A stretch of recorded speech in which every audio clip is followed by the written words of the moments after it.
We want to welcome all of our members and our distinguished panel of experts to today's hearing that will focus on the administration's request for another base realignment and closure round. I want to begin by apologizing to all of our witnesses for the fact that we've had to delay this because of our votes. Thank you so much for your patience and putting up with that delay. And I welcome this discussion to assess whether our facilities and infrastructure are aligned with our force structure. But to answer this question, I think we need to assess the size of our armed forces. In my estimation, there are two courses of action for Congress to consider. Will our military exist in an era of peace and tranquility that includes reducing the size of our armed forces, or one that presumes the changing security environment will challenge our strategic objectives and require a robust military to provide peace and stability? One does not need to look too far in our past to predict our future. Countless intelligence estimates underscore the fact that we will be challenged in any number of regions and by numerous non-governmental entities. The proliferation of nuclear capabilities is sought by Iran and North Korea, the emerging influence of an expanding People's Republic of China, and the continued instability in Afghanistan, Syria, and Libya all point to an uncertain future where our nation's armed forces will be called upon to provide stability. I believe in maintaining peace through strength. I believe that a strong economy requires a strong military to protect the free flow of goods around the world, and I believe in American exceptionalism. My friends, it's for these reasons that I believe our nation is charting the wrong course with these sweeping military reductions. The President's new strategic guidance departs from a bipartisan strategy that's been in existence for nearly 2 decades. The short-sighted, budget-driven imperatives underpinning this strategy presume our military will not be required to prevail in 2 simultaneous regional engagements. Again, in my estimation, this direction is fraught with danger and will place American interests as well as American lives at risk. Let me be very clear. I'll oppose any initiative that seeks to undermine the preeminence of our military. I'll oppose any effort that breaks faith with our service members and veterans. And I'll oppose any effort that seeks to diminish the capabilities of our service members in favor of an expanded social agenda. The administration presumes that our military will go quietly in the night. Thus far, the silence of our uniformed leadership on this issue has been deafening. Speaking for myself and what I believe is the majority of Americans, our nation cannot afford additional reductions in our military. As to the request that is before our subcommittee this morning, I look forward to better understanding the reason the administration believes that another round of base closures is necessary. In my initial assessment of this issue, I believe that our current force structure is correct and our infrastructure is adequately sized for our future force. If the administration presumes that a reduced force structure is required to meet our future security challenges and cite this as the principal reason for this BRAC request, I must move to vigorously oppose another round of BRAC. Now, joining us today to discuss reasons for another round of base closure are 3 very distinguished individuals, and we appreciate their expertise and their willingness to be here today. Dr. Dorothy Robine is the Deputy Undersecretary of Defense for Installations and Environment. Brigadier General Christopher D. Bishop is the Acting Deputy Assistant Secretary of Defense for Plans. And Brian Lepore, Director of Defense Capabilities Assessment, the U.S. Government Accountability Office. Once again, ladies and gentlemen, we thank you all for being here. And I now recognize my good friend, the Ranking Member, Mrs. Burdella, for any remarks she may have. Thank you very much, Mr. Chairman. Dr. Robine, welcome. Welcome to our subcommittee. I have appreciated the opportunity to work closely with you over the past 3 years on issues pertaining to the realignment of Marines on Guam, as well as some environmental issues. General Bishop, thank you for your service and for appearing before the committee this morning. And also, I welcome Brian Lepore from GAO back to our subcommittee. Today, our subcommittee is going to receive testimony on an issue that evokes a lot of passion and concern from our members. Many of us remember BRAC 2005 and some even previous BRAC rounds. As the former Lieutenant Governor of Guam, I remember working hard to protect the bases on Guam. I have also found it very ironic that despite BRAC rounds on Guam, the Department of Defense continues to seek private or government of Guam land to meet training requirements on the island. I think this service to highlight how short-sighted the BRAC process can be given the dynamic nature of our military requirements. However, from my personal experience, I'm deeply concerned about the administration's intent to request another BRAC round. A 2007 GAO report and analysis indicated that the annual net recurring savings for the BRAC 2005 round was $4.0 billion, while total costs for that BRAC round increased 66%, from $21 billion to $35 billion, compared to the BRAC Commission's reported estimates. Moreover, GAO estimates indicated that cumulative BRAC 2005 savings would not exceed cumulative costs until 2018. Due to the significant upfront costs associated with BRAC and the length of time to see a payback, how can we afford another BRAC round given the funding reductions mandated by the Budget Control Act? Furthermore, our discussion about overseas basing posture is very important for the current and future security of our nation. As we decrease our operational tempo in Afghanistan and have ended the war in Iraq, we need to make sure that our country is postured for the next century. I appreciate this administration's continued commitment to the Asia-Pacific region. However, I am concerned that the FY13 budget does not match the rhetoric of the strategy. This committee has remained supportive of efforts to increase our focus on the Asia-Pacific region, but questions remain about the strategic value of recent realignment decisions.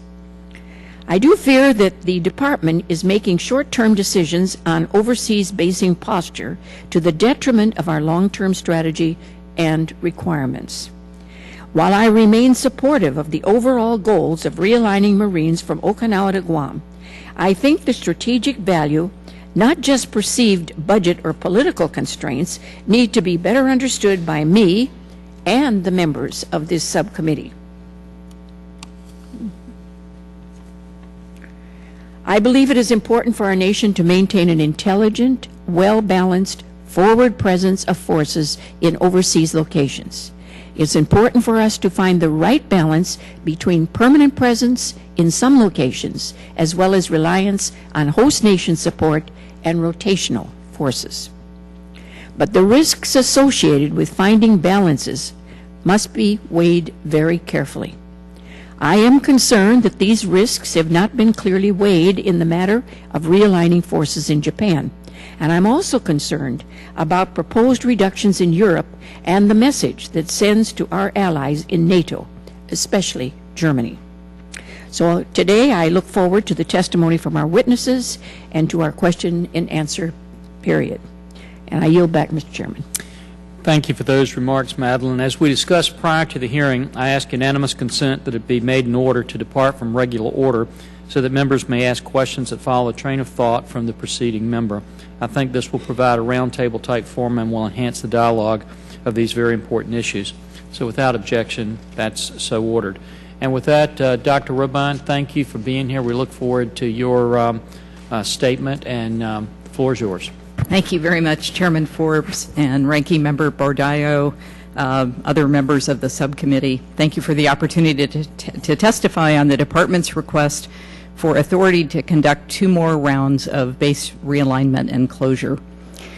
A year ago, I spoke to a gathering of aerospace executives in Phoenix about what the Department of Defense was doing about facility energy. At the beginning of the speech, as a way to explain the challenge and the urgency of the task that I've faced in overseeing that, I pointed out that DoD has a very large infrastructure footprint, 300,000 buildings, 2.2 billion square feet of space. That's 3 times as much space as Walmart, 6 times as much space as GSA. I went on to talk about in very excited way about all that we're doing to cut our energy costs on installations and improve energy security. Given that the audience was aerospace executives, I was looking forward to a lively exchange of questions about microgrids and other high-tech solutions. When I finished my speech, the CEO of one of the largest defense contractors in the country quickly raised his hand. He said, "How many of those 300,000 buildings do you really need?" It was a good question, and it was for me a sobering reminder that at a time when the Department of Defense is cutting weapon systems and telling defense contractors they have to reduce their overhead, that defense industry leaders and others are looking to the department to do just the same thing. And as you know, it isn't just weapon systems that we're cutting. In keeping with the new strategic guidance, and to meet the demands of the Budget Control Act, which requires a cut of $487 billion over 10 years, we are also reducing our force structure. You've heard the numbers. The Army is reducing force levels by 72,000. The Marine Corps is resizing to 182,000 active Marines, and the Air Force is eliminating nearly 300 aircraft over 5 years. That, in a nutshell, is why we are asking for additional BRAC grounds. The math is straightforward. Force reductions produce excess capacity. Excess capacity is a drain on resources. Only through BRAC can we align our infrastructure with our defense strategy. Now, I know that BRAC is not popular, and I expect to get many tough questions today. Let me respond to two of them in advance. First, why can't we cut bases in Europe before we pursue a BRAC ground here at home? Let me start by noting that we have already made significant reductions in our European footprint. In the last 20 years, U.S. force presence in Europe, as measured by number of personnel and installation sites, has gone down by about 80%. Just since 2003, the Department has returned more than 100 sites in Europe to their respective host nations, and we've reduced our personnel by 1/3. And I distributed to you a chart showing just what Army has done in the last 5 years. And the chart also shows that over the next 3 years, Army will close an additional 23 sites as previously announced. Now, with the recently announced force structure changes in Europe, we can do more to consolidate our infrastructure there. And my office is working with the EUCOM theater commander, his component commanders, and service leadership here in Washington to measure the capacity of all of our European installations. This inventory will allow us to analyze how much capacity can be shed and where. With the goal of long-term cost reduction, we will assess the costs and savings of each proposed action and identify those with the highest payback. We anticipate having preliminary options for the Secretary of Defense to review by the fall. However, even a significant reduction of our remaining footprint in Europe will not achieve the needed cuts to overall infrastructure. Hence, our request for a parallel BRAC process. The second question or criticism that I want to respond to is this: why would we do, and Congresswoman Bardallo, you mentioned this in your remarks, how can we afford another BRAC round given that the last one, the 2005 round, doesn't pay off until 2018? That's an eminently fair question, but I would argue that the 2005 round is not the right comparison. Unlike the first 4 BRAC rounds, which paid off in a relatively short period of time, the 2005 round was not about savings and eliminating excess capacity. Carried out in a post-9/11 environment, when the Department was at war, it was about transforming installations to better support the warfighter. The Army, in particular, used BRAC 2005 to carry out major transformational initiatives, such as the modularization of brigade combat teams. Let me quote Dr. Craig College, the Deputy Assistant Chief of Staff for Army Installation Management.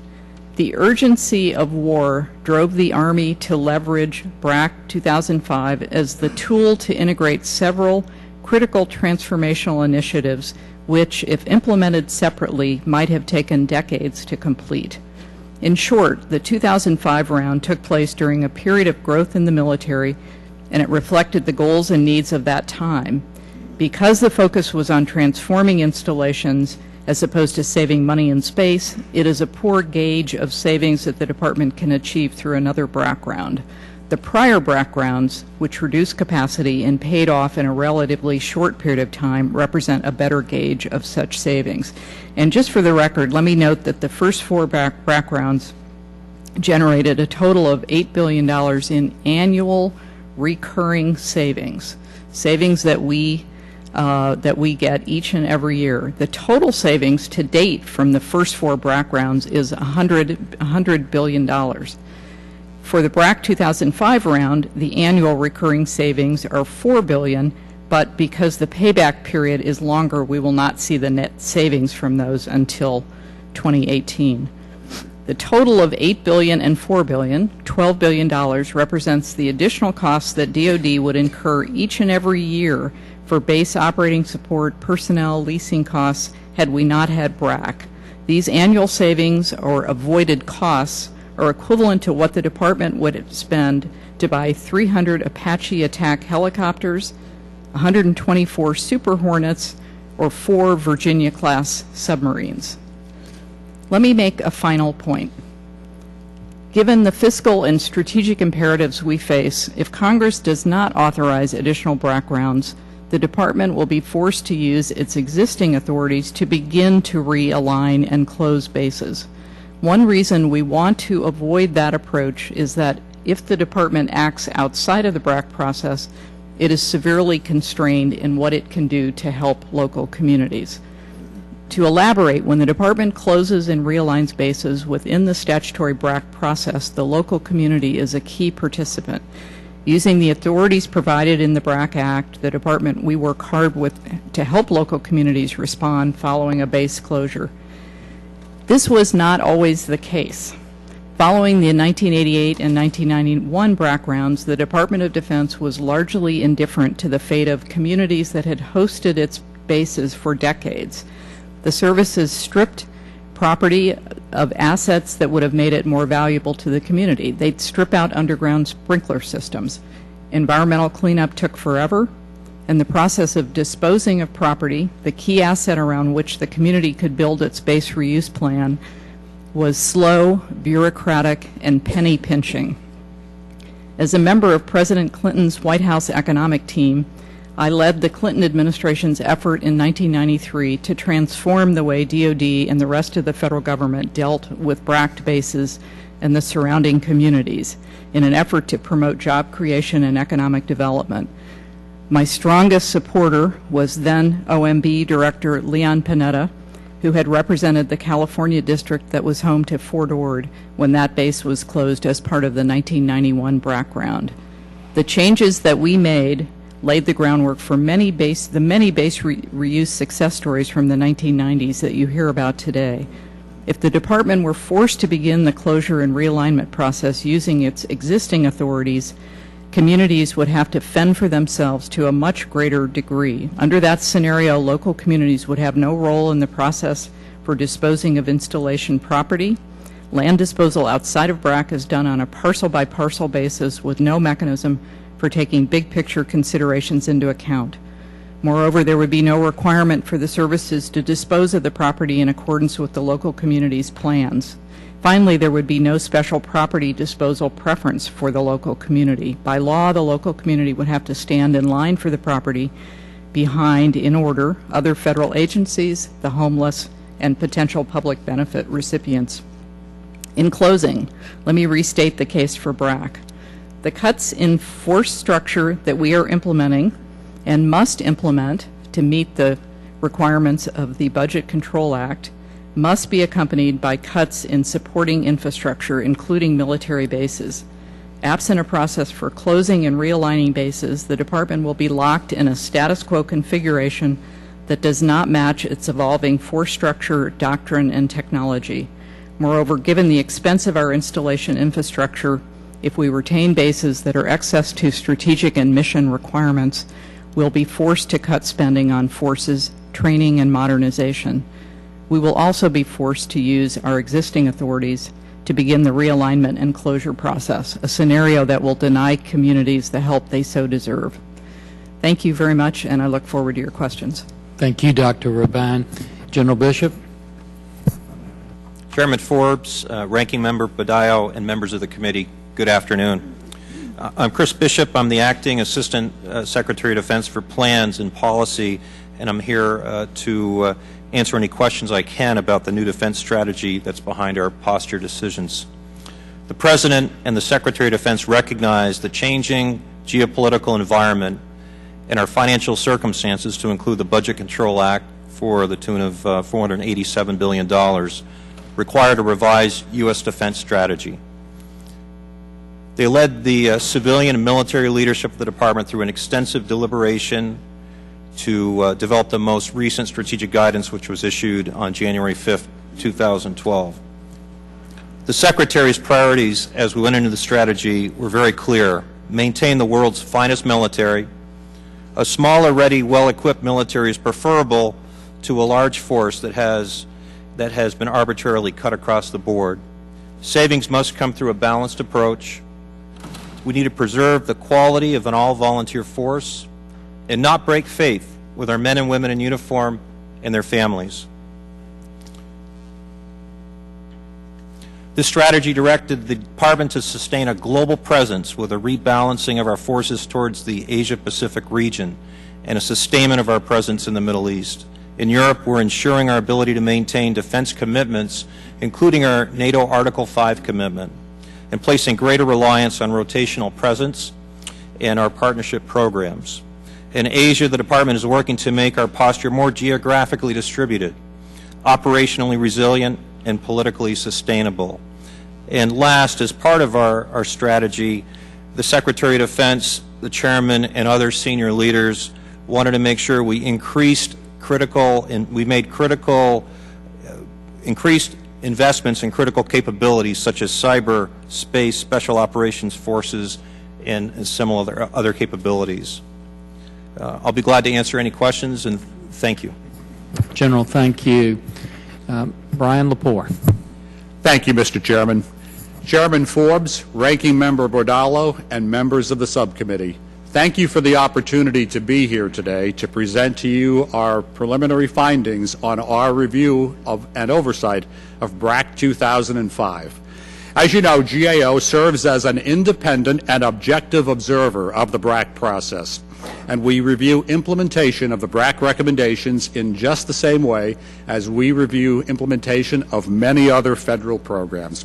We've issued many reports on BRAC 2005, about 30 to date, Mr. Chairman, and also, as directed by the subcommittee, as you know, we are identifying lessons learned from BRAC 2005, and we will be reporting to you on that later this year. My testimony today is based on our prior and our current work, and I will make 2 points. First, I'll identify the key factors and challenges from BRAC 2005, and I will provide to you our latest cost and savings estimates. Now my first point, some of the key challenges from BRAC 2005, some stem from the atypical way that DoD used BRAC. Here's what I mean. Prior rounds were more focused on saving money by reducing excess infrastructure, but this round was different. DoD established force transformation and enhancing jointness as goals, along with reducing infrastructure to save money. These goals and the selection criteria focusing on military value led DoD to propose some atypical BRAC recommendations. And that's my point. The round's goals and the military value selection criteria help to explain some recommendations that DoD proposed to the Commission and the consequent outcomes from BRAC 2005. Here's an example. The consolidation of supply, storage, and distribution functions in the Defense Logistics Agency. The recommendation is to transform business processes after transferring them to the military services.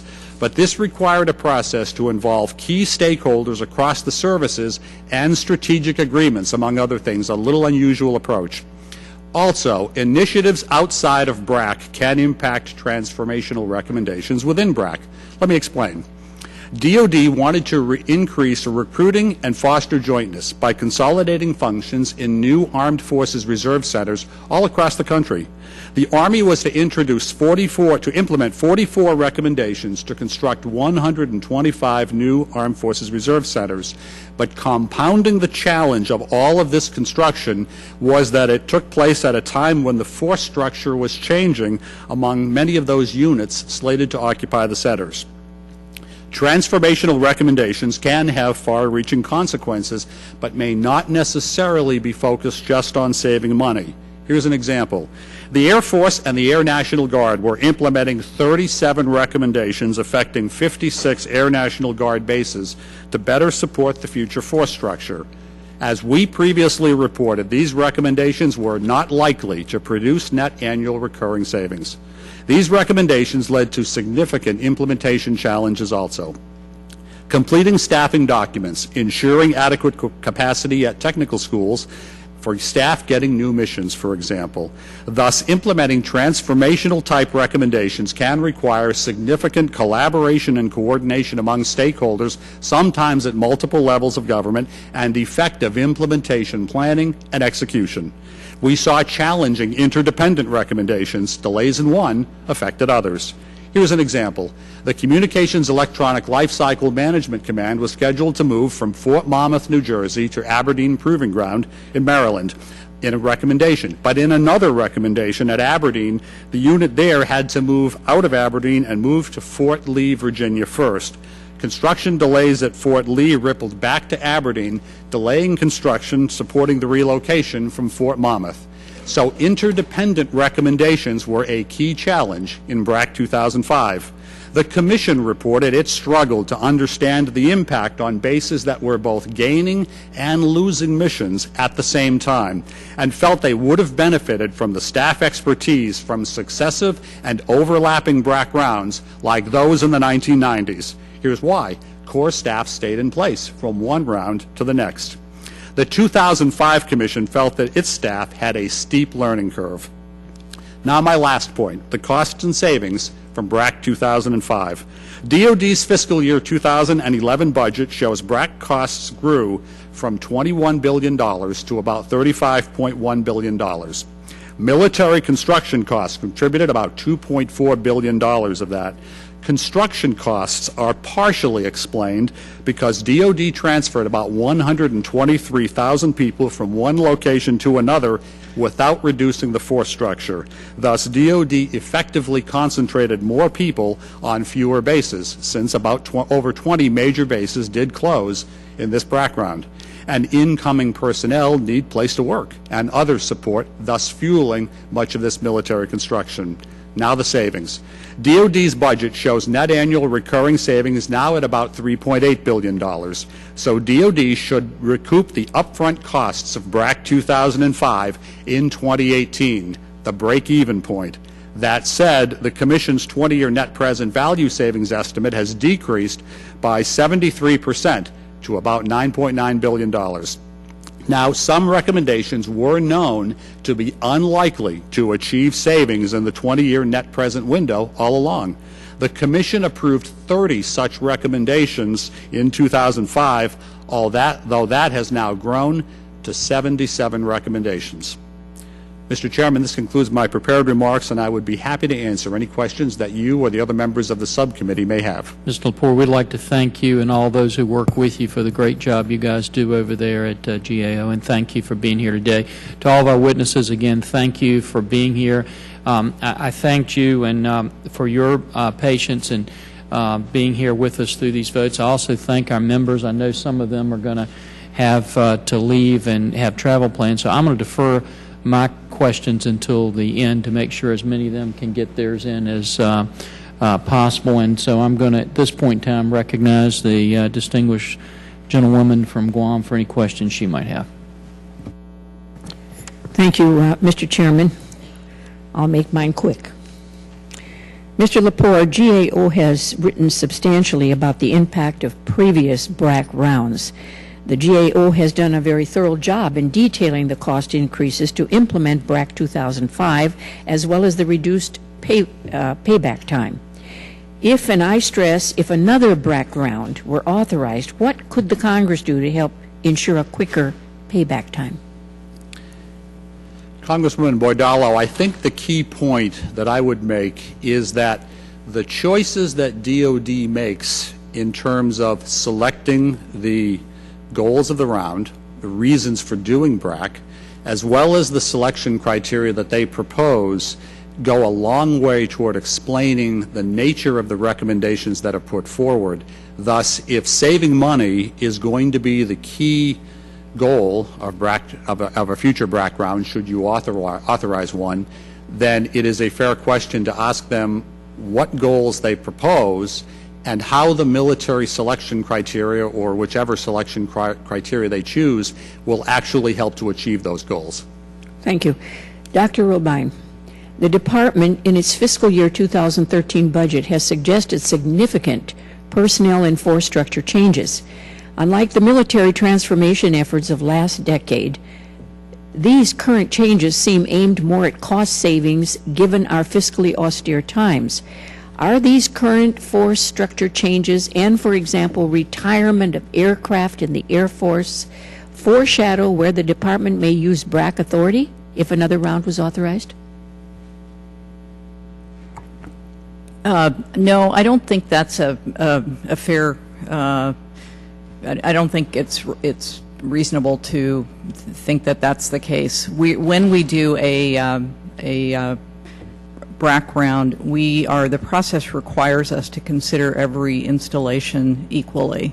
So you can't really say, oh, because we're cutting that particular part of the force structure, it's necessarily going to impact that installation. Under the rules of BRAC, and this is one of the strengths of the process, we look at everything equally. So even if you were cutting a weapon system at a particular base, you would consider that base for additional missions.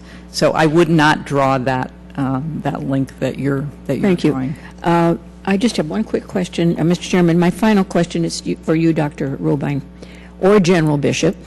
Can you detail the efforts that have been ongoing to look at our overseas basing posture? I would like to, and think it is important for members of this subcommittee to understand what metrics and analysis are ongoing to look at our overseas bases. To what extent are we factoring in host nation support like in Japan, where they pay for our forces stationed in the country to travel to their training locations? I've always been concerned about some comments from members in the other body that want to broadly target overseas bases without having a very solid analytical basis for these comments. And I'm also curious how this overseas basing analysis will impact our overseas location in the Asia-Pacific region.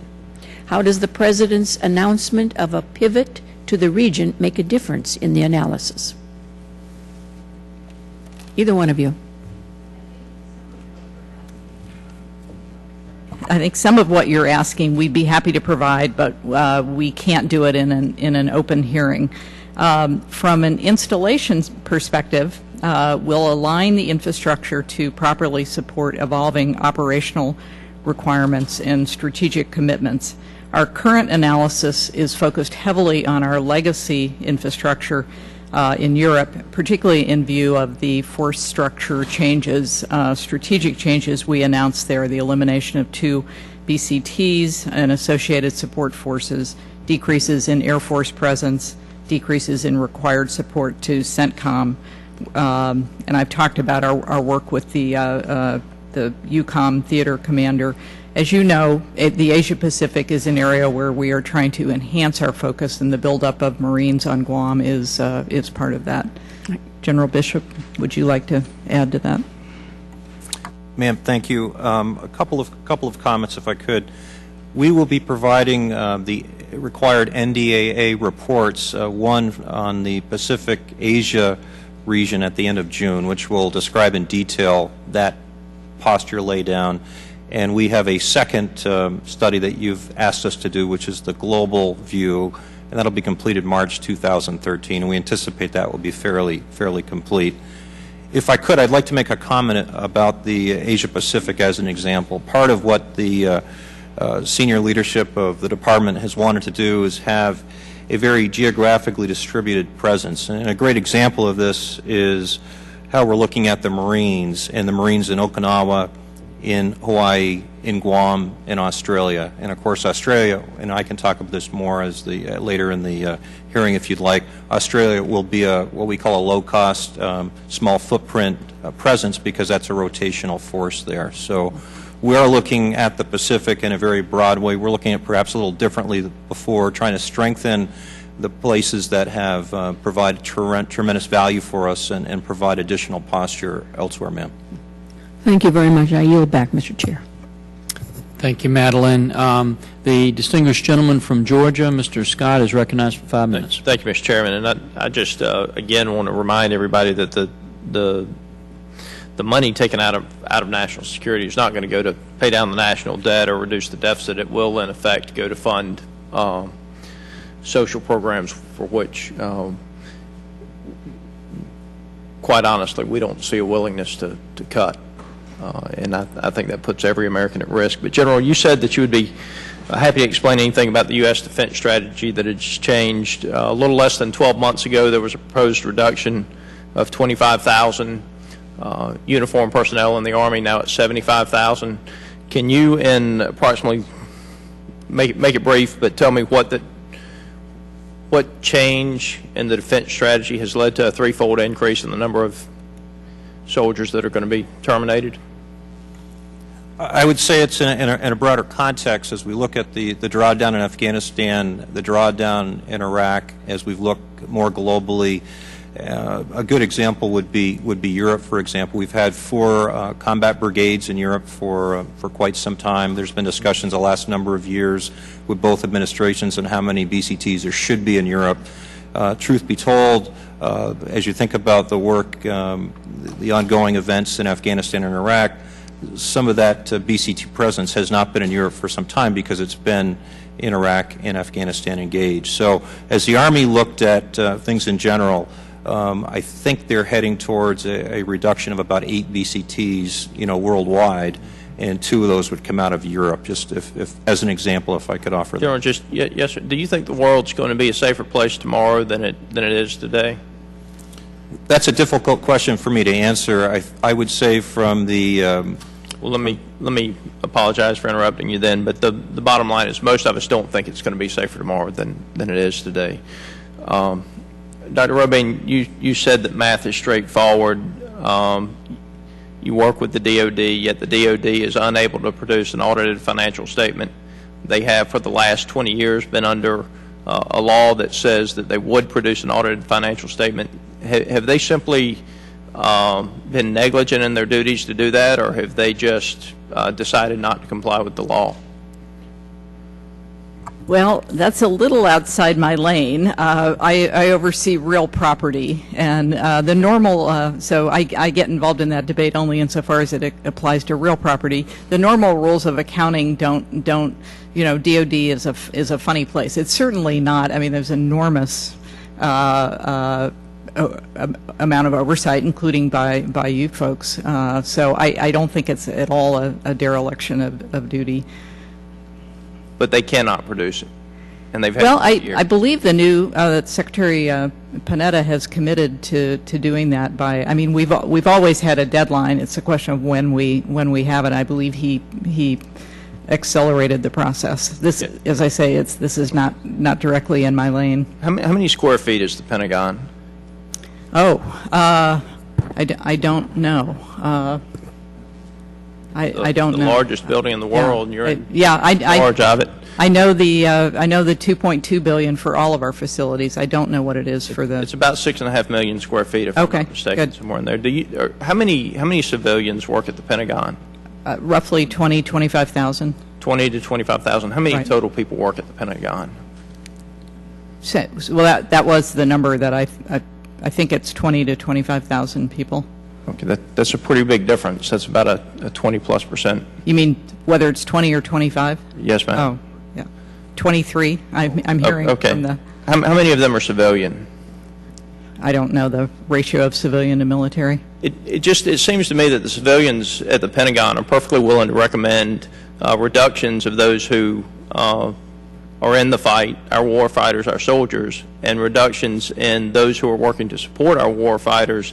Yet when we ask them about reductions to the areas where they work, those areas seem to be off limit to reductions. So I can tell you, as somebody who has a large base in their district, in Robbins Air Force Base, and I have a tremendous number of bases in the state of Georgia that I represent, we're extremely concerned about BRAC. Extremely concerned, not so much because of what it is, but because of the DOD's math doesn't, quite honestly, in my opinion, sometimes seem to be straightforward, and there seems to be the willingness of the civilians at the Pentagon to cut the military, but quite honestly not look at where the waste is, which may very well be in the civilian workforce and the procurement processes. Mr. Chairman, I'll yield back my time and ask that we get that audited financial statement from the Pentagon as soon as possible. Good. It's been And 20 years. Dr. Robine, if you'd like to answer, you can. As I told you at the beginning, we want you to have the ability to answer any of the questions, but if you'd like to take that for the... Well, sure. I will get back to you in terms of, but I think, I mean, BRAC affects civilians. It doesn't just affect people in uniform. It affects civilians who work in it affects communities. And we have our country was established around civilian control of the military. We were told by Congress to reduce the budget by $487 billion over 10 years. You can't do that without cutting infrastructure. It costs us $55 billion a year to maintain our installations. But, ma'am, you're more willing to cut the men and women that are out there. You're more willing to cut the men and women that are out there putting together the equipment that the men and women in the war need than you are to cut those who, quite honestly, don't get any dirt under their fingernails. And the gentleman's time's expired. The distinguished gentleman from Connecticut, Mr. Courtney, is recognized for 5 minutes. Thank you, Mr. Chairman. You know, Dr. Robin, you just cited the Budget Control Act as the sort of mission of what's behind this proposal. However, you know, since Secretary Panetta announced his request for authorization of BRAC, he has never once cited a single penny of projected savings within any framework through the Budget Control Act, whether it's the first 5 years or the first 10 years.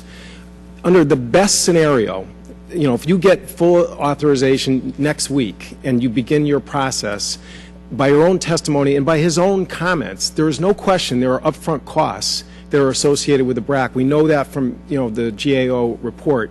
Yet the budget that got sent over from the administration, again, gave us nothing in terms of, you know, how many Virginia-class subs or how many helicopters or how many other weapons platforms it's going to cost for you to do the early year implementation of BRAC. And frankly, without that, at the same time that by your own testimony, it's clear that the Pentagon is already doing internal governance for a BRAC process. You're already moving. This train's moving in your department. You haven't given us language for BRAC authorization, which, you know, we need to pass that last time I checked. And you haven't given us a single number in terms of how, you know, we can really evaluate whether or not this even fits within the Budget Control Act at all. And you know, to me, you know, that gap, that absence of any hard budget data about why we should do this, and yet all we hear the Budget Control Act cited, but we've been given nothing to show where it fits in within the caps that are part of the Budget Control Act. I mean, I think the reason why is, and the Secretary said, well, because he has to wait for Congress to do it, and we don't want to project something that may not happen. Okay, and that's, you know, respectful of the process, and I appreciate that. But frankly, I think the other reason is I think everybody who knows this process and can read a GAO report knows that even in the best BRAC rounds, it costs money to do this. So when are we going to see those numbers in terms of how much you say this is going to cost? You mentioned two issues. Frankly, I asked our comptroller the other day why didn't we put something in, and he said, frankly, we just didn't have time. We were debating this. We were debating a lot of things, and the decision to ask for 2 rounds of BRAC was under debate. We did not have time. Had we had time, it would have taken the form of a cost wedge, not a savings number, because we don't know what we can estimate what it would cost based on prior BRAC rounds. It's not a terribly good estimate, but we've done that before. In earlier years, we did not put anything in the budget in terms of what BRAC would cost or save up until fairly far along in the process. My understanding is we began putting in a cost wedge. It's a very, very rough analysis. So, I think we could probably come up with something, but obviously it won't be in the budget. In terms of what are we doing to move out, that is the train moving. We do have our legislation is at OMB. I expect it to be here any day now. I think by law it has to be here by the 17th of March, and it will be, and it will look, I believe, very much like the past legislation. We are doing those things that can be done without authorization. We are doing an inventory. We are looking at our analytic tools, things like COBRA, looking at whether we need to update the tools that we have. We're doing the things that we can do so that if we do get authorization for a 13 round, we can move out smartly. But I don't think it's fair to say the train. Again, I appreciate the honesty of your answer in terms of the comptroller's inability to give us a number. But frankly, if we're going to see testimony that touts the transparency of what's going on here, at the same time you're asking for authorization. I mean, look, under the best scenario, we're probably not going to get a defense authorization bill till after the election. It'll probably be a lame duck measure. Right. 2013 is when you're asking for an actual list to come out. That is just completely unrealistic and frankly unfair to ask the Congress to accept that kind of a timeline when you haven't given us a scrap of information in terms of savings. I yield back, Mr. Chairman. Thank you, Mr. Courtney. Distinguished lady from Missouri, Ms. Hartzler, is recognized for 5 minutes. Thank you, Mr. Chairman. I was thinking the same line of questioning as my colleague here. In order to call for this, there has to be some justification that it's going to save money, I would assume. So what is that assumption? What types of savings are you hoping to achieve with a round of BRAC? Well, BRAC always saves money. The question is, when's that break-even point? And as I said before, it came, that break-even point, the point where you begin getting net savings, came relatively soon in the first 4 rounds. Later in the BRAC 2005 round, because it right. I'm sorry, I didn't want to interrupt, but yep. I am. I'm sorry. No. I got 5 minutes. But you are saying that we have to cut $487 billion with the Budget Control Act over 10 years, and so because of that, you're going to have BRAC in order to make up part of that $487 billion. So how much of that are you anticipating saving through your BRAC? BRAC is a response to force structure cuts, and the force structure cuts are a response to both fiscal realities, the Budget Control Act, and to strategic changes. Okay, so if it's not because of the Budget Control Act, it's because of force structure change, then won't we have a larger force structure still than before pre-9/11? But even with the drawdowns, we'll still have a larger troop force than we had then. So we needed to house them then. We needed to have a place for them to train. And so what has changed? Well, we have 500 today. We have 500 fewer aircraft than we did after the 95 round. We calculated in 2004 that at that time we had 24% excess capacity in our infrastructure. Those were crude estimates, but we did those calculations, sent it up to you all in a report. That was 2004, 24% excess capacity. By our calculations, again, we think we reduced excess capacity in the 2005 round by only 3 to 5%. So we began with excess capacity. And I think you heard from,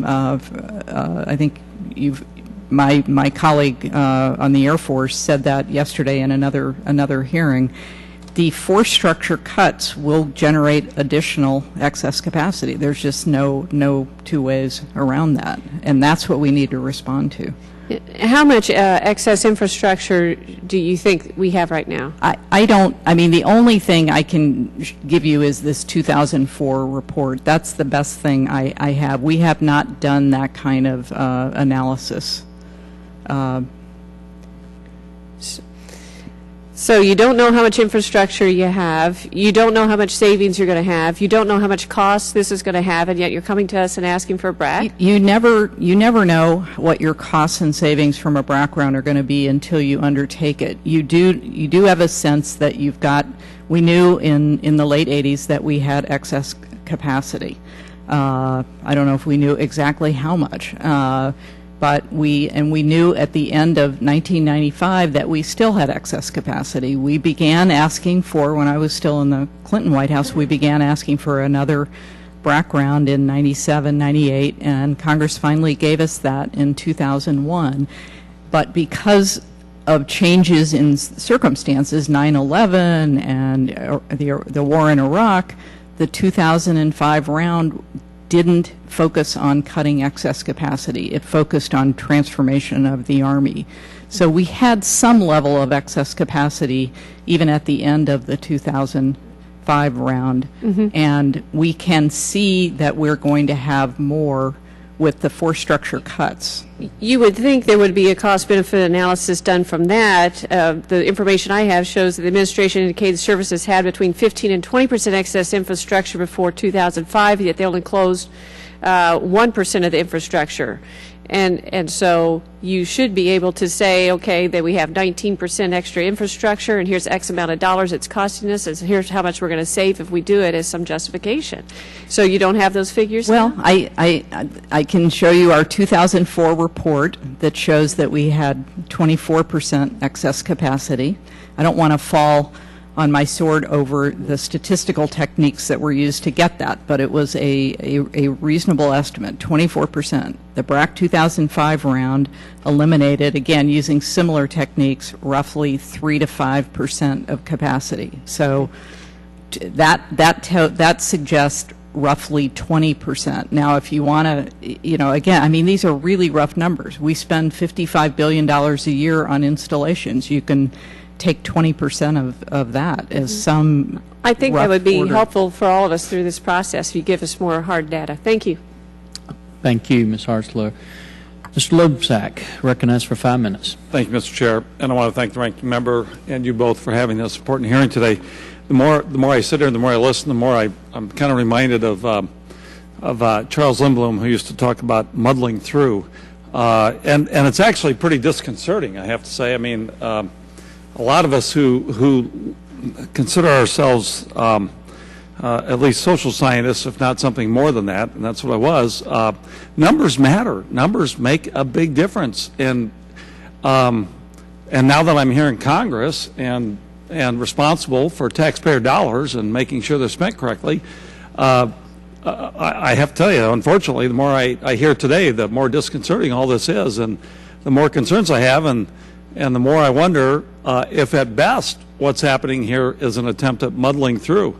And that's not meant to be a compliment, I'm sorry. It's really a very, very difficult situation. I have a lot of questions about even the wisdom of another BRAC, given that taxpayers won't even see the upfront $35 billion cost of the 2005 BRAC start to be paid off until 13 years after that round was initiated. And I understand, I mean, there's a lot of questions out here, a lot of unknowns and all the rest, but given all the unknowns, then that makes me question even more why the heck people are thinking about doing another BRAC. It just doesn't seem to make much sense to me, given all those unknowns. And I want to go back a little bit to data and all the rest, which is a concern today. But my first question is, will the department be open with its data collection and the process that it uses to gather those data as we go through this, if we were to go through this, and what steps would be taken to ensure that openness? First, let me say thank you for invoking Charles Lindblom. I don't think I ever thought I'd be at a hearing here knows where who that we're would talking about. happen, but I do. I went to public policy school and I read Charles Lindblom, and he was one of the greats. And I got to say, I know this is not where you were going, but you know, I think among people like Charles Lindblom, BRAC is an amazing process. I mean, you had a need to close bases. It worked in a very political, partisan way. It did not work. The process didn't work in the 60s and the 70s. Dick Armey came up with a marvelous mechanism. When the task is to impose harm, do something that is going to impose enormous harm on individual members, but be for the collective good, do it in this all or nothing way. What a marvelous mechanism. And people come from all over the world, literally, to talk to us about how BRAC works. OMB is leading a civilian version of BRAC. It has a, you know, it's tough. It's really, really tough. And that's why we're having the discussion that we are. And I agree. I think numbers are important. It's ironic because I had an interesting exchange with Congressman Farr from California yesterday, who feels that we go too far in quantifying things, that we use this Cobra model that reduces everything to costs and benefits, and we miss things like the fact that if the Naval Postgraduate School is in Monterey, you're going to be able to attract eminent scholars to teach there, whereas you're not if it's in Fort Huachuca. That was a place where the commission came down against the Army. So I think I think we have to be careful that we use numbers a lot. We quantify a lot in the BRAC process in an effort to, when we don't share it when it's an internal DOD debate.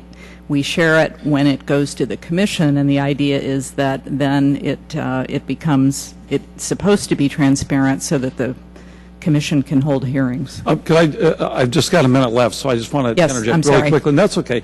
I think there might be a number of people who will maybe question the assumption at the outset that this is all going to be for the collective good. We have to accept that assumption in the first place to go forward with any kind of a BRAC, and I'm not sure that we're all willing to accept that at this point. But the second thing you mentioned, Congressman Farr and the Naval Postgraduate School, I have a real question about the ability of communities who would be affected by any of this to challenge the data and the rating of installations prior to any of this going into effect. Can you speak to that issue? Well, I thought I had a conversation with Congressman Courtney before the hearing started, and he told me that the folks in New London did not have access to the data that DOD used to deliberate that issue internally. I thought, I'll have to get back to both of you on this. I thought that the idea was we keep it confidential while we're debating within DOD for very good reasons. It then becomes very transparent once it goes to the commission. Brian, can you speak to this? It's my understanding that much of the data does eventually become public. I think Dr. Robine does make an important point that the process of necessity probably does need to occur in some level of secrecy, at least the part where DOD is developing the recommendations that it proposes back to the commission. But my understanding is it becomes public eventually. I can't speak to that specifically. It needs to, if I might just say that. I have to yield back at this point. We've already gone over, and I thank you, Mr. Chair. But that has to be public. We have to have that transparency in a democracy. That's all there is to it. So thank you very much. Thank you, Mr. Chair. Thank you, Dave. Ms. Roby is recognized for 5 minutes. Thank you, Mr. Chairman. Thank you for all being here today. I have a very specific timing question, and the 2005 BRAC was authorized in December of 2001, and initial guidance was not given by the Secretary of Defense until March 2004. How in the world are you planning on accomplishing any type of assessment, and how do we expect to approve, authorize, or complete a full BRAC in significantly less time under the President's request? It doesn't seem possible, and as suggested before, certainly not a fair, transparent process. Well, two issues. Secretary Rumsfeld actually issued a memo in 2002 which laid out the objectives. I've seen that same reference that you have, and I think there was another document that came out in 2004. But the kickoff, what we call the kickoff memo, came out in November of 2002 and laid out the objectives. And in this case, where you had a compressed time, obviously you'd have to do that. I mean, we would need to figure out very quickly what the goals are. And Brian stressed the importance of the goals to determining what sort of an outcome you get. It's an aggressive schedule. And let me just stop you right there, because I think part of it is we've had posture hearings in this committee, and we've had the Joint Chiefs here, and we've talked about the $487 billion in cuts that is current law that we're having to work under. But we're facing sequestration in January, and I guess my question would be, do you think it's wise to move this rapidly and this aggressively, to use your word, not knowing what January holds when we've got almost $500 billion in cuts now, under the Budget Control Act, $500 billion cuts in January? Wouldn't it be irresponsible to move that quickly without us knowing what that looks like? We've asked for 2 rounds, and one reason is clearly it is aggressive to do a round in 13. We think we can do it, but it is aggressive. But we've asked for 2 rounds because things are changing. We're not necessarily anticipating sequestration, but a second round would give us an opportunity to adapt and to take into account things that happen subsequently. Well, it is of tremendous concern to me, this path, and I would suggest, as I just did again, that under our current fiscal restraints and not knowing what is going to happen in the next 10 months, when the Joint Chiefs have sat in front of us and we've asked specifically about sequestration, and they've said, we're not even discussing sequestration right now, then how in the world can we prepare for this type of aggressive of BRAC under those circumstances? And I would just suggest that in some respects it would be irresponsible to our military, but to our military families as well. And with that, I'll yield back. Thank you, Ms. Roby. Mr. Reyes is recognized for 5 minutes. Thank you, Mr. Chairman.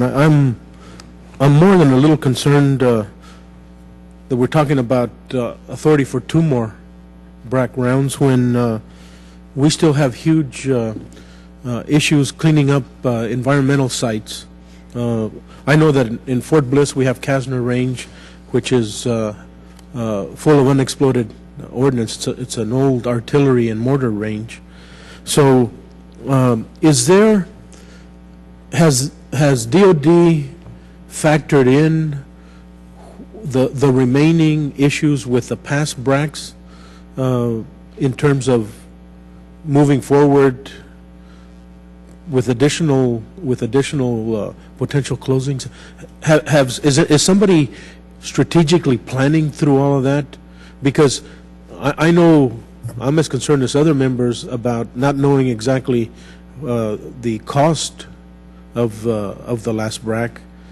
We're moving, it seems to me, in the dark with this request for 2 additional BRACs without having a clear understanding or idea of how we're going to work our way through the results of the last BRACs. I think it's a fair question, and it's one that Congressman Farr asked me yesterday.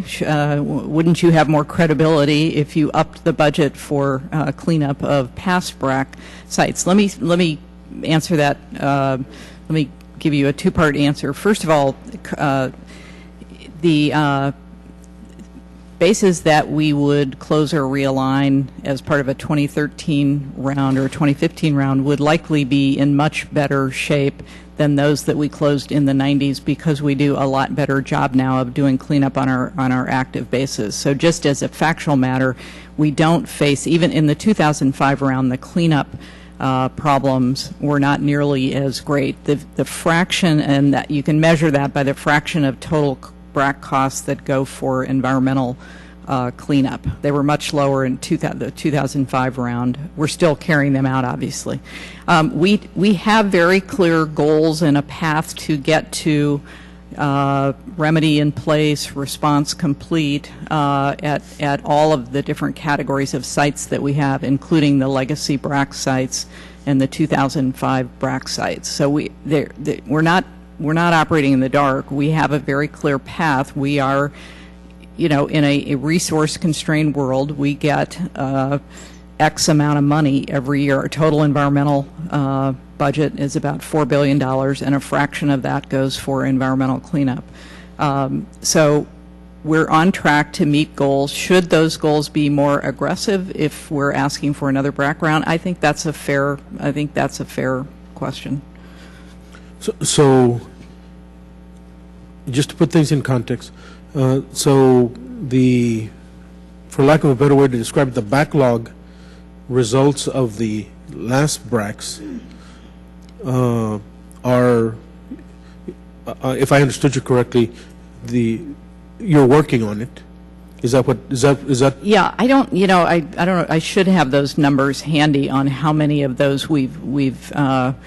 That would be helpful. I will get you. I do have those in my office. Let me just say that the critical thing isn't necessarily when the cleanup is completed. It depends on the nature of the remediation that's required. But a lot of places, for McClellan Air Force Base, for example, 95 closure, that because of the nature of the contamination, that cleanup is going to go on for a long, long time. But McClellan is thriving. I mean, they're doing. That's a tremendous reuse success story, and a lot of other places. Once you get the what's called the remedy in place, you can have development. And in fact, we put at the top of the list those base closure properties for which there is economic development on track. We put those at the top of the list. If a community hasn't figured out how they're going to use a piece of property, it's lower down on the list. So we do rank order in terms of economic development potential. Well, and I think it'd be important to the committee if we were to have a way to measure the track record of DOD and the impact that it's had on different communities and how that prioritization Dr. Rabine, would you commit to get that for the record, Mr. Reyes? We have those handy. Very good. Thank you, Mr. Chairman. Mr. Schilling, recognized for 5 minutes. Thank you, Chairman. Thank you all for coming here today. And one of the things that the chairman usually starts out our committee meetings with is are we ready? And one of the fears that we have up here is that one of our main objectives here is constitutionally is defending the United States of America. And with all of the cuts happening and not having the full numbers and knowing where we're headed is actually quite scary for us here. And like my colleague from Georgia, I don't believe that the world is going to get any safer tomorrow. I think it's actually, as we watch what's going on in Iran and what we're finding even as of today, it's quite a hostile situation, I would say, the least. But what I'd like to do is start out, Mr. Director, if I could, sir. You mentioned in your testimony that the GAO will be reporting on lessons learned from the BRAC of 2005 later this year. And do you believe, sir, that this report will come too late to use its recommendations in the first of the two rounds of BRAC, sir? Well, I certainly hope it gets here in time to be helpful. We are required by the directive, the 2008 Defense Authorization Act, to report to you by September 15th, 1 year after the end of implementation. In consultation with the subcommittee, you all have asked us to report earlier than that, and so to try to get it up here in time for the conference committee, and we've committed to do that, and so we're going to do our level best to get it here in time for your conference. that would be great. It's kind of like building a house, you know, to have the builders show up and they just start building before you have the plans drawn. So that would definitely be a good thing. In your testimony, you state that the Congress codified the 8 final 2005 BRAC selection criteria. You stated that the first, let's see how I got to reread this here. In your testimony, you state that Congress codified the 8 final 2005 BRAC selection criteria used in that BRAC and stated that the first 4 enhancing military value were the priority criteria. Will these similar criteria likely be used again for the proposed 2 rounds? The way the process has worked with the military value selection criteria, at least in BRAC 2005, was that the Congress directed DOD to propose the selection criteria, and they did that. You also directed that it be available for public comment. DOD published it in the Federal Register, accepted comments, and may have made changes. We haven't actually looked at exactly how they tweaked, if they were tweaked, after that process, but the criteria started with DOD, and it was proposed to you, the Congress, and then the Congress subsequently, in authorizing the BRAC round, you all basically put the DOD proposal, if you will, I think with perhaps some changes, put the DOD proposal in statute and directed that the first 4, known as the military value selection criteria, be the primary criteria. Number 5, which is in the other criteria or secondary criteria, is actually the one that talks about the time between which you have actually begun the process of implementing a recommendation and hit the payback period. You've hit the break-even period, but that is actually a secondary criteria. Very good. And then lastly, I'll make this one quick. Ms. Robine, in your testimony, you state that there's too much overhead in construction, sustainment, recapitalization, and operation costs for the basis which we currently have in the strategic force we are planning for. If this is the case, then how do we rectify not only the remaining costs for the most recent 2005 BRAC and those previous, but also the new costs that the 2 proposed rounds of BRAC will bring on DOD's shrinking budget?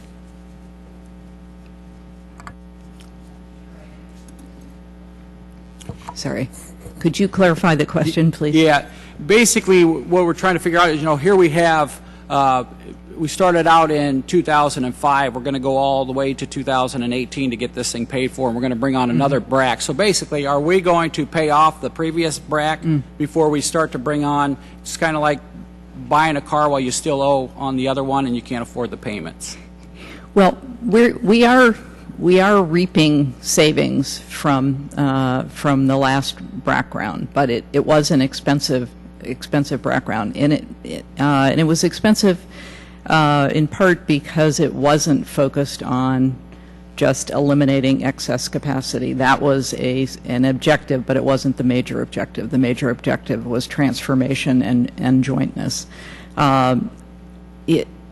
So I think it did not get at excess infrastructure. We have a certain amount of it now. We're going to have more of it. There's no other way to get at that other than BRAC, and it requires some upfront investment. I would envision that if we have a 2013 round, that it would pay back more quickly because it would be focused on going after our focus. Our desire is to reduce overhead. So cut where we can achieve savings, more like we did in the first 4 BRAC rounds. Very good. Thank you all for your time. Mr. Rogers, recognized for 5 minutes. Thank you, Mr. Chairman.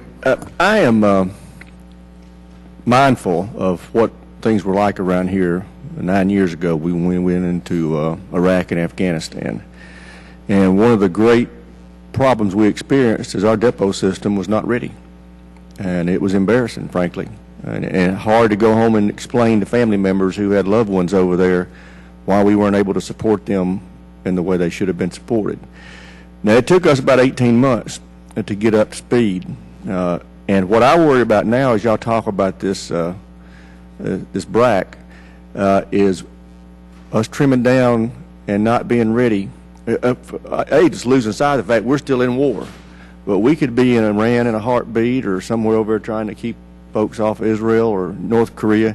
I don't want to see us degrade our depot infrastructure and lose any core capability that we may need soon. And I'd like to hear you reassure me that you don't think that's a threat. Let's start with you, Mr. Director. As I said earlier in my testimony, Congressman Rogers, the key for doing a successful BRAC are the choices that DoD makes, the goals that they set for the round, the selection criteria that they propose and ultimately employ, and the nature of those goals and the nature of the selection criteria will logically lead to the outcome. And I think that's the point I made with respect to BRAC 2005.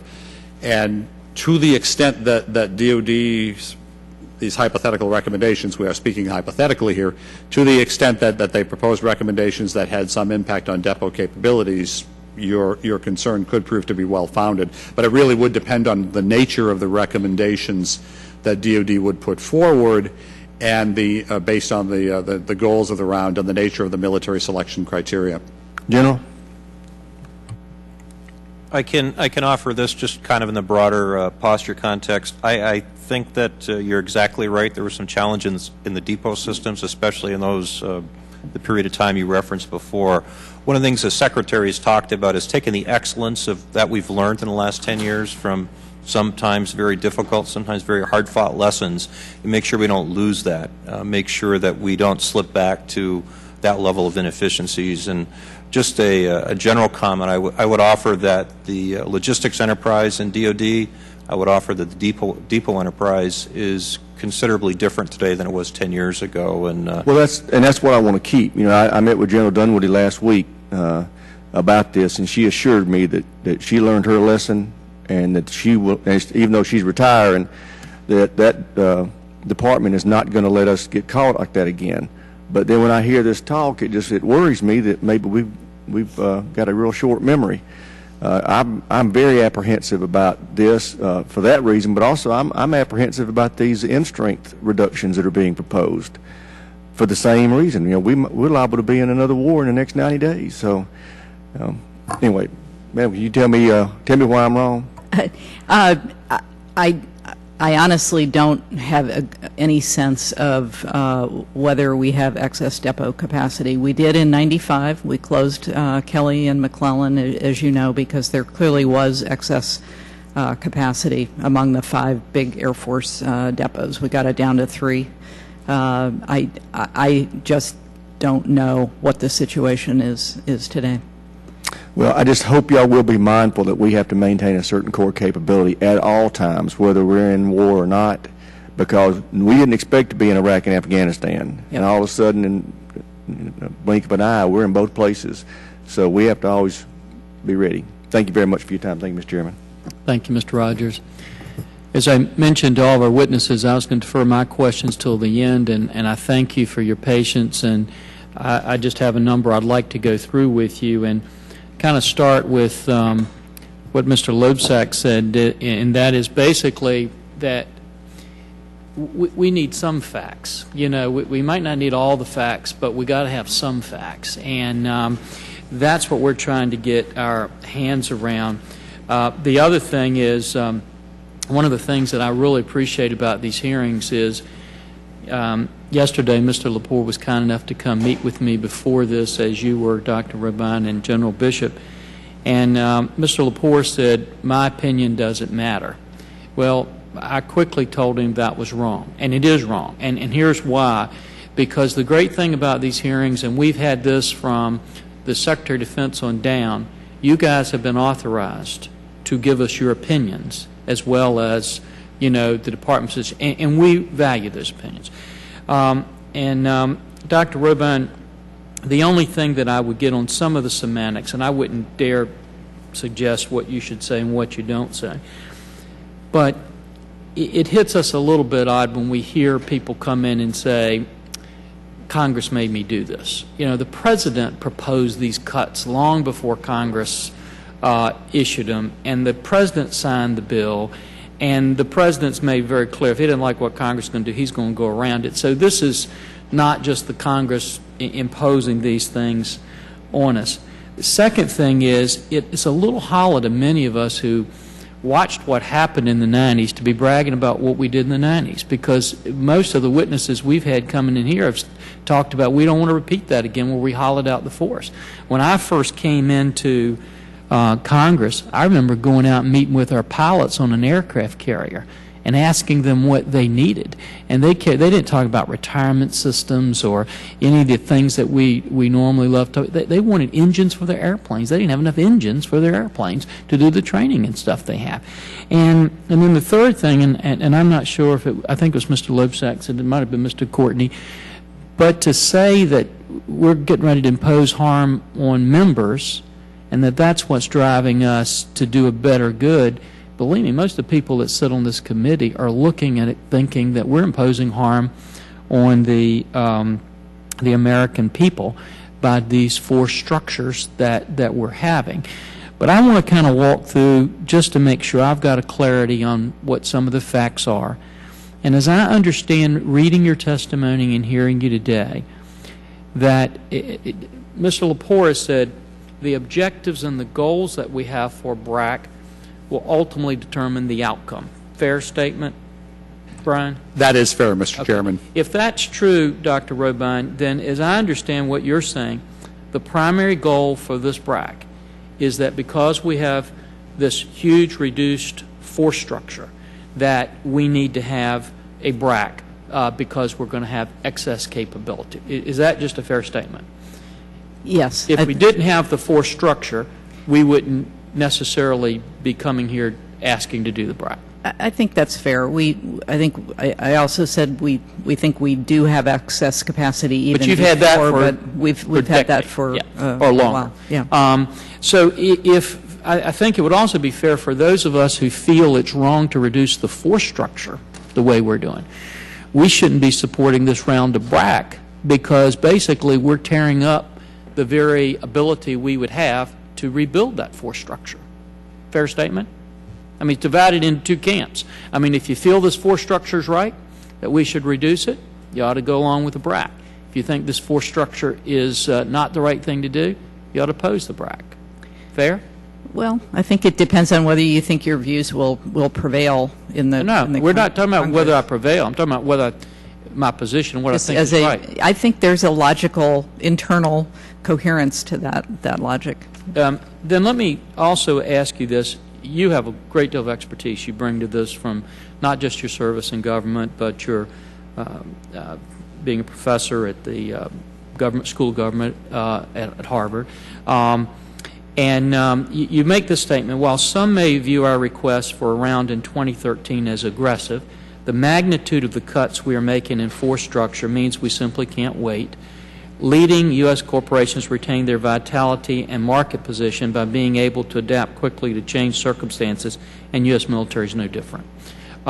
Fair quote of what you said. Mm-hmm. I take it then that it would be bad policy in your mind if we did not move forward with a round of BRAC based on the fact that we have these force structure changes that are going to be taking place over, I guess it's a 5-year period of time or so, that they're not all going to take place now, right, but over a 5-year period. Is that a fair statement?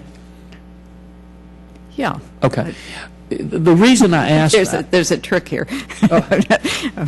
There's not always a trick, you know. The question I want to ask is this: if that's true, then what I'm looking at is, how do you know what these force structure numbers are? That's kind of what Ms. Roby was saying, and I guess you were given those by looking at the budget over that 5-year period of time. Is that where they come from? Well, I think the department had an extensive, lengthy debate, as General Bishop described. I'm going to get to him just a second okay. On that. But yeah. But if that's true, why are we not talking about the amount of force structure that would take place with sequestration?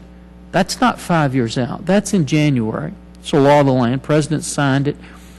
Why aren't you guys coming here and telling us this is not going to be just 70,000 people in the Army, but we're talking about $500 billion more of force structure that we're talking about. Why is there such a silence on that? I think that's probably not the appropriate. I don't think I'm the right person to answer that question. But wouldn't it be bad policy, if it's bad policy not to be moving forward on a force structure cuts that are going to take place over 5 years? Shouldn't we be moving forward on a force structure that's going to have to take place in a few months? I think the Secretary has said we will begin planning for it in this summer if but help me with this indication. You've indicated that it would be bad policy for us not to be planning for these force structures that are going to take place over a 5-year period of time. But do you think it's not bad policy if the Secretary is going to wait and start planning for force structures that are going to take place just months from now? We're hoping not to have sequestration. But I'm hoping not to have these $487 billion of cuts, but that doesn't mean we can't plan for them. But one is law and I guess they're both law. Yeah, but one is contingent. One is a How is it contingent? I don't understand that. Well, the sequestration is if there is not an agreement on other things. There wasn't an agreement. That time period is past. If there's not I don't think there is a general acceptance that sequestration is a fait accompli. Well, what do you base that on? I mean, seriously, this is what I have a problem with. I think the American people have a right to know, and not just wait until after the election, what these cuts are going to mean in sequestration as well as the other cuts. But there's this deafening silence, and when I hear, and you can't just walk back and say, I'm hoping that won't happen. I believe when we were asked this question, my colleagues and I at a service counterparts yesterday at a hearing, some of them offered up things that the chiefs have said on record. I'm not going to. But is the person coming here and telling us what you're looking for in terms of facilities? Are you telling us that you don't have any idea what those potential cuts could be in January? There will be an impact on facilities, to be sure, but that's, I think, that's a second order calculation once you have a sense of what the magnitude of the cuts will be. But it doesn't bother you as the person in charge of those facilities? I mean, do you at least see the conflict that we have here when you come in? To me, asking for 2 rounds is consistent with that. I certainly, I can't say we're asking for 2 rounds because we think we will get sequestration. We're hoping not to, but I think let me ask you this question, if you don't mind. Then you talk about the fact, and you mentioned 70-some thousand in the Army, and that's going to mean we have excess capacity. But the Chief of Staff of the Army, General Odierno, testified. He said, I don't think you'll see a big installation being asked to close. We think we have the right footprint. You also heard, just last week before this committee, the Commandant of the Marine Corps, General Amos, indicated, my sense is we're pretty much there. We're pretty lean. Were they wrong? I've given a lot of thought to those statements. I think I work for the Secretary of Defense. Let me say that the Secretary of Defense very much believes that we need another BRAC round. I understand. But you're coming back to my first part about we need a little facts, just some facts. He can't just walk in and say we need it, but not give us any facts. And I got the Chief of Staff that's coming here, the Army, who's saying, no, we're pretty much there. We're not going to we don't need all these closures. I got the Commandant of the Marine Corps saying, no, we're pretty much there. And then I got you coming in here and saying, oh, no, we got all these cuts. We got to cut these facilities. Help me. General, you're right and they're wrong. When he testified last week before Hack Milcon, General Odierno said he fully supported the department's request for another BRAC round, and my colleague. No, I don't disagree with that. They always come in here. I asked Admiral Mullen. He came in here and he said he was supporting the administration. I said, Admiral, in the whole time you've been here, have you ever not supported? But they didn't. He said no. I mean, so I understand they're going to support that, but we have to make a independent calculus that the facts justify that. Was he factually correct, or were they factually wrong in their testimony? I don't want to second guess the chief of the Army. That's not a good career. So then, would we say that he was correct? I think the Army is still digesting the 2005 round. Number one, it was huge for the Army, and as we discussed earlier, the implementation was pushed out, and so they are still. Dealing with that. Do you at least appreciate the conflict we have between that testimony and your testimony? No, I do. But I think it's. I think it's not always easy to say we need to close bases. Oh, I know it's not easy, but I mean, this is the Chief of Staff of the Army. He didn't mind going down and shutting down the Joint Forces Command, at all. I mean, that wasn't hard. He's a pretty tough guy. I don't think he'd come in here because it was hard and not do it. General Bishop, you've got a very impressive resume, and one of the things that I look at here is you were the Vice Director for Operations, Plans, Logistics, and Engineering, the United States Joint Forces Command. You're responsible for the force structure issues, providing oversight for deployment issues. You've looked at numbers and people and where we've deployed them. You've heard a lot of concerns up here about the world situation right now. We're just getting things in on our BlackBerry right now where your boss has said that they're planning at least potential possibilities for strikes against Iran. You've probably seen that today coming out in the news. As you look at that, General, and I want to ask you again what I said earlier, your personal opinion for all the logistics and that. With that, even in the planning prospect, with the situations we're seeing in the world today, do you think it's wise from a strategic point of view, not from a budgetary point, a strategic point of view, to be making the kind of drastic structure reductions that we're making?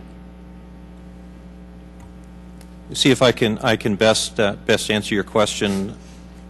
I think it goes back to context. We have had two hard-fought, long-term engagements. Many forces on the ground, in the air, in Iraq and Afghanistan over these last 10 years. As we close down our operations in Iraq, or have closed down our operations in Iraq, and we draw down our 33,000 this year in Afghanistan, I believe the Department is trying to position themselves to deal with the global threats in a reasonable and appropriate level. There is certainly risk in any strategy that arises. There is risks in former strategies. There's certainly risk in this strategy, which have been addressed and viewed holistically by the Secretary and the Chairman. But as we've looked at the strategy, we put the strategy together with that careful look and that context. But clearly, in law, we have a reduction of $487 billion. And that's why I ask, outside of the $487 billion, if you weren't looking at those numbers, and I realize you play the cards that you're dealt. I'm talking about, we don't look at those cards. We look at what we need to do to defend the country. We've got to go back and change the 487. We've got to change it. We've got to change sequestration. We've got to change it. I'm talking about your personal look down as you've done this logistics for our force structure. If you're looking at a situation right now with all the contingencies we see in the world, where we see right now, news today, the Secretary of Defense says that they're planning potential strikes against Iran, just doing the planning process. Would you recommend from a strategic point of view the size of the force structure reductions that we're having outside of budgetary restraints that were forcing us to do that? In my view, Mr. Chairman, I think the strategy makes sense. I think the force posture adjustments along with the strategy make sense. I think it's a reasonable risk assessment. Anybody in uniform would probably say we'd always prefer to have more, but there is, as we've looked at this, we've really carefully looked at it, and I want to emphasize the Secretary, all the chiefs, service chiefs, the Chairman himself, and senior people in OSD throughout the period of time this strategy was put together spent a tremendous amount of time looking at this and looking at it very closely. But we clearly have to balance, as you said, the cards that were dealt as well. And we do have the reduction of dollars. We do have a drawdown of two wars. And it's in that reality, I think the strategy, in fact, does make sense. If you're looking at the fact, as I understand it now, that we're making an assessment of our overseas force structure, does it really make sense to initiate a round of BRAC if the department is still in the process of assessing what we're going to do with our overseas force structure before that's done? I would say in many ways that our service chiefs, our combatant commanders have done an initial round of carefully viewing how they want to see the posture change. We rely on very, very strong partnerships across the globe. Part of the strategy is to strengthen those partnerships. We talked earlier about the strategy being about, in some ways, about low-cost, small footprints. Many of the members here today, they come from states that participated in the Partnership for Peace program, which has been tremendously successful throughout Europe in developing capabilities and partners that didn't have and wouldn't have served with us. And some of those states, some of those countries have in fact served side by side the United States military in Iraq and Afghanistan. So I think it's all those things, the preserving the partnership development, in fact enhancing that. We need to shift how we're doing our engagement to some degree as we shift away from these two wars, sir. But as we're looking at all of those assessments, shouldn't we do the assessment before we start a round of BRAC to see what we're going to be closing over here? Perhaps I didn't answer your question well before. I'm going to avoid the BRAC question. I'm going to defer that to my colleague to the left here. But I would offer to you that the service chiefs, the chairman, and the secretary, have in fact done as they were putting the strategy together, did very closely look at that. I would say to the contrary, we would like to do the two in tandem. We would like to be reviewing our domestic bases at the same time that we're doing our look at foreign consolidation. And the reason is it gives us more, in thinking about where to put troops as they return, we can be more efficient, more creative if we have the tool of BRAC, so that we're not just putting people where we happen to have capacity. We can move people around. We did that in 2004 and 5. We had the luxury of being able to do the foreign review at the same time as the domestic. We would ideally like to do them in tandem again. One last question. Mr. Courtney has a couple of questions that he'd like to follow up with. As I understand the sequencing of the BRAC process, the Secretary of Defense has to give a certification that a BRAC is needed, and then the cost saving, that there's going to be cost savings that he's going to guarantee, and he certifies to that. Then after that, there's this lengthy process where the department pulls together all of its recommendations, and then the recommendations are given to the commission, and then the commission makes the recommendations to Congress, and then they pass it or not, and the President decides to sign it. How can the Secretary, am I wrong? Correct me, please. It goes to the President before it goes to Congress. And then it comes back to Congress. Okay. Right. How does the Secretary accurately certify that he knows there's going to be cost savings before he's even had the recommendations from the Department, much less from the BRAC Commission? I think the Secretary's certification does reflect a certain amount of internal analysis. I'm not. Can you get with your coaches over there? I mean, y'all, I don't know. Because I just want to get the facts right. Okay. Okay. All right. So there's two pieces that of analysis on which he draws. One is a 20-year force structure plan developed by the Joint Chiefs of Staff, and then the other is an inventory of installation capacity and capability. But I want to come back. This is the Secretary's certification. This kicks it all off. He's got to give this to Congress. This says he is guaranteeing, certifying, according to the language. And Brian, you correct me if I'm wrong on the language here. It says he's certifying that a round is necessary, and then he's also certifying that it's going to result in annual net savings for each of the military departments. And correct me, guys, if that's not a part of Brian. Is that a part of the process? Yes, that is correct, Mr. Chairman. And it is my understanding that this comes before the recommendations. It's our understanding that the certification essentially kicks off the process. Right. It's that certification that the Secretary says, I need to do this because I've got excess capacity, I want to close bases. And he certifies that there's going to be savings. And he certifies the savings. And that is in the statute, Mr. Chairman. Yeah. And the reason I ask is because that's what, in fact, happened. He made that certification in here. He gave this to Congress. But the two questions I would have for you, the first one is, how in the world do you know that you're going to definitely have savings before you even know what the recommendations are? Well, I don't think we don't even ask for the authority to do a BRAC round until we think there will be savings. So I think that's not what he's saying here. I mean, when I get something that says I certify something, that's more than I think. That comes back to what you heard here about the audits and all that. And I realize this is not about audits. But what I'm saying is when we see something as Congress, as what Mr. Courtney's been saying, Mr. Loeb, everybody up here has been saying, the facts, this is Secretary certification. That's the name of it. This is what he files. He signs this. This looks to us, and maybe we shouldn't be trusting this. We're not trusting it as much anymore. But, I'm looking at this and I'm saying, well, somebody's looked at this and they're certifying that this is true. Well, I just got a note saying that's okay.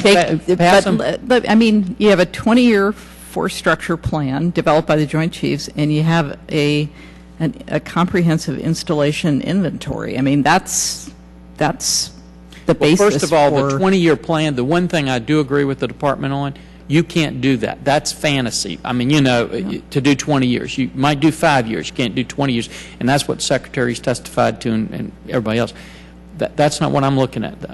I'm looking at some point in time, it would make sense to me that the recommendations would determine, what if they come back and say, after looking at this objectively, which is what we're talking, we shouldn't close these facilities.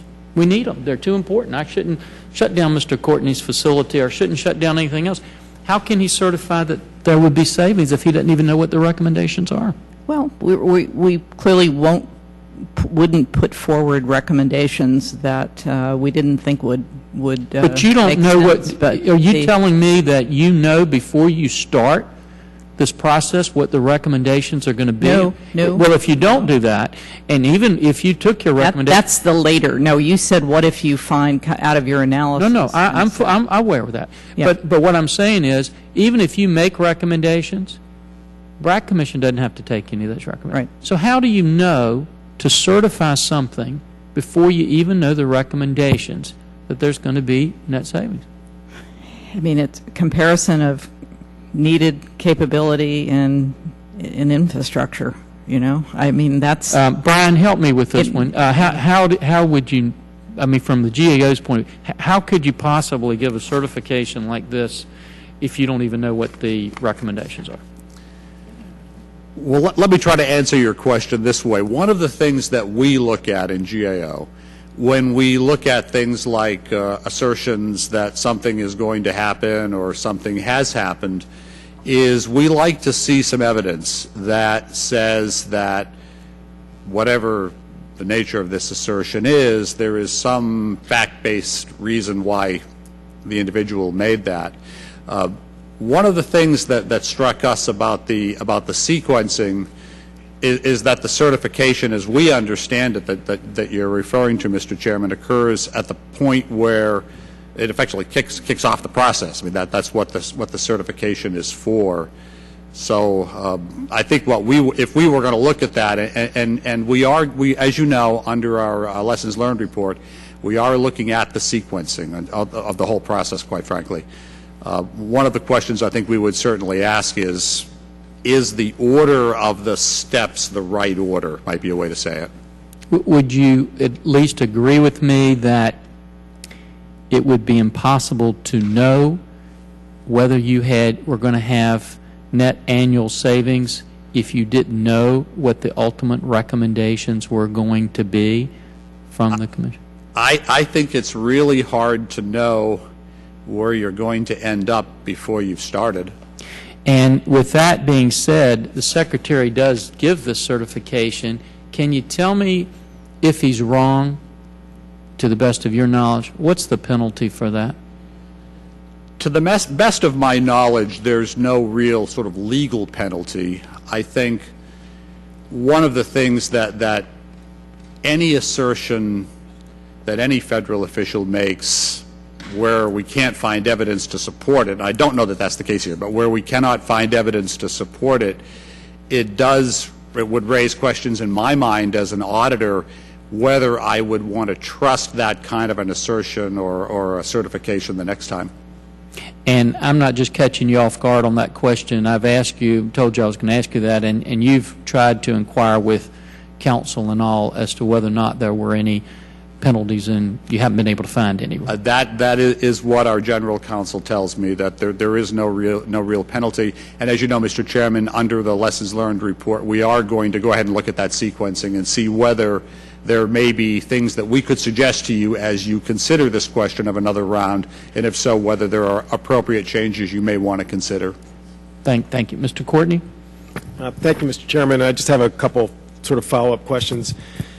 You know, this question about end strength reductions and how that fits into the need for a BRAC, you know, I thought it was kind of interesting that when Secretary Panetta announced the budget back in January, you know, one of the things that he was very, I think, adamant about insisting on was that the reduction of end strength is not a hollowing out of the force, that we're not sort of turning the clock back to the 1990s, that in fact the troop levels are going to be higher than in 2017 than where we were when 9/11 occurred, and in fact in the case of the Marines, they're going to be higher than they were in 2005 when the last BRAC round was completed. And frankly, I think that's one of the reasons why General Odierno, I can't read his mind, but it would seem logical that you know, the fractional reduction of troop levels, you know, really would make you conclude that, well, yeah, you know, the footprint isn't really that far off in terms of what we need, and really going through all the branches. I mean, the proposal in the budget over 5 years in terms of reduction of end strength is actually quite minimal. But again, and he was, you know, clear that he wanted to reassure people that we weren't, you know, sort of, again, just kind of, you know, surrendering the country or however you want to you know, phrase it. But again, the flip side of that is, well, then why are you insisting on a BRAC? I mean, the total number of folks in uniform is really not that much different than it was in 2005. So, you know, for the record, I think it's important to reiterate that point because, again, some of us who really are not happy about this BRAC proposal are not necessarily adamantly opposed to other components of his plan that he released. But frankly, that's the mystery here, is that, you know, a proposal like BRAC, which in January and then as of today, we still have been told zero is the net savings. We've given nothing in terms of how this is supposed to fit within the Budget Control Act. I mean, the fact is 0 minus 0 is 0. I mean, if we reject this proposal, it has no impact in terms of the budget document that was submitted back in January. And again, there's no way, I believe, Dr. Robin, that you can present us with an accurate BRAC proposal that doesn't in fact tip the balance in terms of exceeding the spending caps in the Budget Control Act. I mean, General Dempsey and Secretary Panetta, when they came before this committee, were very clear about, you know, if we sort of mess with this package, you know, it's all been sort of carefully crafted to sort of hit that number very precisely. Well, you know, if you're going to come up with an honest or accurate proposal about how to do this, we're going to have to spend money, and that's got to come out of some other part of the plan that the Secretary presented to this committee. And frankly, you, in my opinion, have a high burden of proof to overcome for many of us that this is really actually comports with the Budget Control Act. The other point I just want to make, in your opening comment, you talked about the 300,000 buildings that the Pentagon has, and there's no question that within that inventory, there's got to be some structures that are excess and frankly probably a drain in terms of energy costs, et cetera. But the fact is you don't need a BRAC to take down a building. I mean, we had a wrecking ball down in Groton, 2 or 3 years ago that took down World War II dormitories that frankly were an eyesore and a drain in terms of the operating budget of the base that was there. And so I would just sort of say that, I mean, yes, there's 300,000 buildings. Yes, there's probably excess there. But that's not what we're being asked to do. This isn't a building realignment commission request. This is a base realignment request. And that is a far different issue than just excess buildings. And I think, again, it's important for the record that be made clear, is that there is nothing that really prohibits the department from going through and eliminating structures that make no sense in terms of their operating overhead. And with that, Mr. Chairman, I yield back. Thank you, Mr. Courtney. Mr. Reyes? Thank you, Mr. Chairman. Just very quickly, if Congress were to consider another round of BRAC, is there any way we can ensure that, or you can assure Congress, that a quicker payback might be provided, given the concern that so many members are expressing to you? And what would be the limiting factors to our ability to get that kind of a quick payback? I think the first 4 rounds of BRAC paid off relatively quickly. We do BRAC to save money. The 2005 round is the outlier.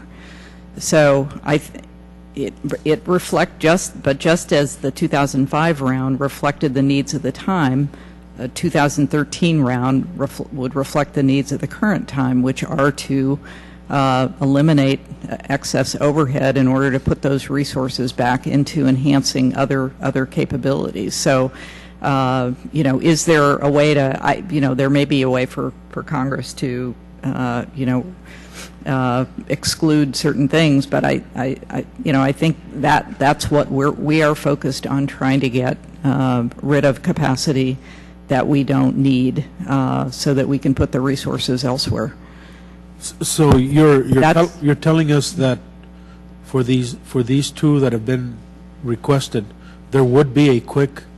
Well, I think they're likely to look like the first 4 rounds, because that's the environment that we're in. We're in an environment where we need to reduce, create and generate savings, reduce excess capacity, and the resources that consumes in order to put those resources into enhancing capabilities. And